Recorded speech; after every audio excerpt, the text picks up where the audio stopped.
उत्तर प्रदेश के ऊर्जा मंत्री अरविंद कुमार शर्मा ने Uttar Pradesh power corporation limited UPPCL के सभी कर्मचारियों को उत्कृष्ट कार्य के लिए बधाई दी है। उन्होंने विभिन्न विद्युत उपकेंद्रों के सफल उद्घाटन और लोकार्पण पर भी खुशी व्यक्त की है।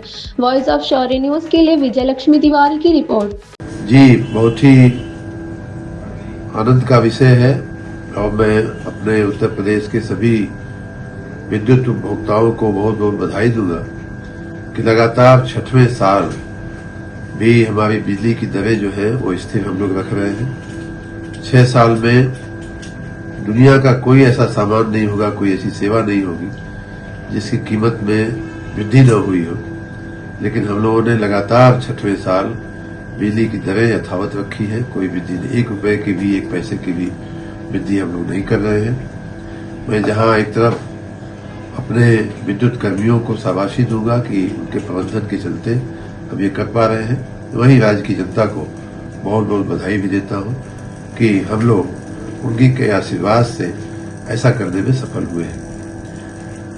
बिजली की जो दरें हैं वो यथावत है 6 साल से। इतना ही नहीं, हम देश के पहले राज्य ऐसे होंगे जिसमें 6 साल से कोई वृद्धि नहीं हुई। साथ ही शायद हम ऐसे भी राज्य हैं कि जहां जो घरेलू उपभोक्ता को बिजली की दर देनी पड़ती है वो देश में सबसे कम है।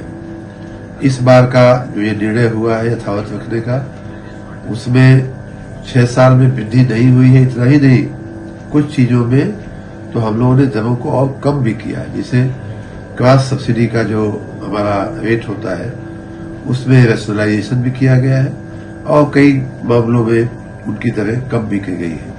उसी तरह से एक ग्रीन एनर्जी टैरिफ होता है, जो बड़ी कंपनियां, कमर्शियल वेंचर्स को अपनी प्रोडक्ट को विदेशों में बेचने के लिए ग्रीन एनर्जी के उपयोग का उनको एक कमिटमेंट होता है, सर्टिफिकेशन होता है।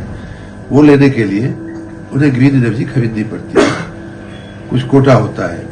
वो ग्रीन एनर्जी लगभग 30-34 पैसे हम लोगों ने सस्ता किया है। इतना ही नहीं, अब हम लोगों ने ये भी अलाउ किया है कि लो वोल्टेज वाले जो कस्टमर हैं वो भी अगर ग्रीन एनर्जी से प्रभावित होकर के ग्रीन एनर्जी अगर उपयोग करना चाहते हैं तो उनके लिए भी हमने दरें निर्धारित कर दिया है। तो इस प्रकार न सिर्फ हम यथावत रख रहे हैं बिजली की दरों को, न सिर्फ अब सस्ती रख रहे हैं, बल्कि भविष्य की जो बातें हैं जैसे क्लाइमेट चेंज और इस तरह की जो खतरे हैं उनको भी मिटिगेट करने के लिए हम लोगों ने बिजली की दरों को और भी, ग्रीन एनर्जी की दरों को और भी कम भी किया है। यथावत भी रखा ज्यादातर और कुछ हद तक कम किया है।